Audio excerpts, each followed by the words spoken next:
हामी सबैले एउटा खबर सुन्न पायौँ कि युएईले भिसा नेपालीको बन्द गरिदिएको छ। यो सही कुरा हो। कतर र अर्को देश पनि तयारी गरिरहेको छ। यो किन गरिएको सबैलाई थाहा छ कि हाम्रो नेपालमा जेएनजीको आन्दोलन भएका थिए र त्यसमा धेरै कैदीहरू फरार भएको थिए र त्यो कैदीहरू कुनै माध्यमबाट यो कन्ट्रीहरू नआओस् भनेर बन्द गरेको छ। यो तत्कालीन हो, पर्मानेन्टली हैन, फेरि खुलिहाल्छ। तर पनि धेरै नेपालीहरूको अहिले जसको टिकटहरू कटिसकेका थिए, जसको भिसा लागिसकेका थिए, उनीहरूको लागि एउटा दुर्गम टाइम आइसकेको थिए र जो पनि हाम्रो नेपालमा भइरहेको छ, जति पनि चेन्जिङ ल्याउन खोजेको छ, त्यसमा हामीहरू परदेशीको केही आपत्ति छैन।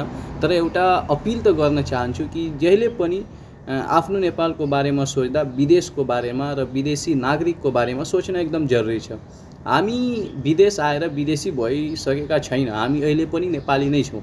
हामी आफ्नो घर परिवारको लागि आफ्नो नेपालबाट निस्केको। हाम्रै नेपालमा यदि यो सुविधाहरू भएको हुन्थ्यो भने हामी किन विदेश आउने, किन अर्काको देशमा यति ठुलो गर्मीमा काम गर्ने, अर्काको 12, 13, 14, 15 घण्टा मेहनत गरेर यति मेहनत अर्काको देशमा गर्ने। यो मेहनत त हामी आफ्नै नेपालमा गर्न सक्थ्यौँ, तर त्यति सुविधा नभएर, त्यति जब नभएर हामीहरूलाई बाहिर आउनु बाध्य भयो।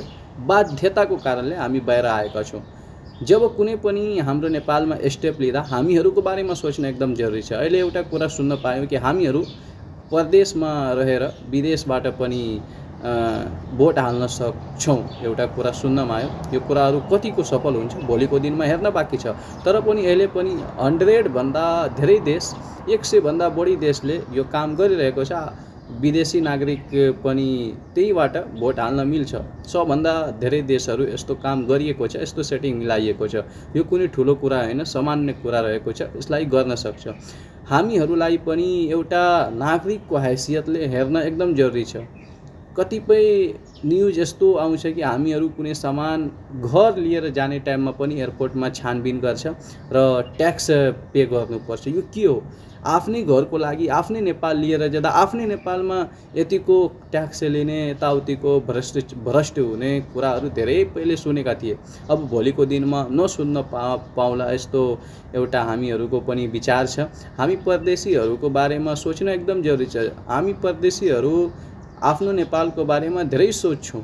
हामीहरू धेरै सोचेर यहाँ बस्छौँ। यहाँ कहिले पनि हामी अर्काको देशको मान्छे हुँदै हुन्न, कहिले पनि हुँदै हुन्न। आज न भोलि आफ्नै नेपाल फर्किनै छ, जे जस्तो गरे पनि। त्यसैले तपाईहरू जे पनि कदम उठाउनुहुन्छ, जे पनि काम गर्नुहुन्छ, एउटा परदेशीको लागि पनि सोच्न एकदम जरुरी छ।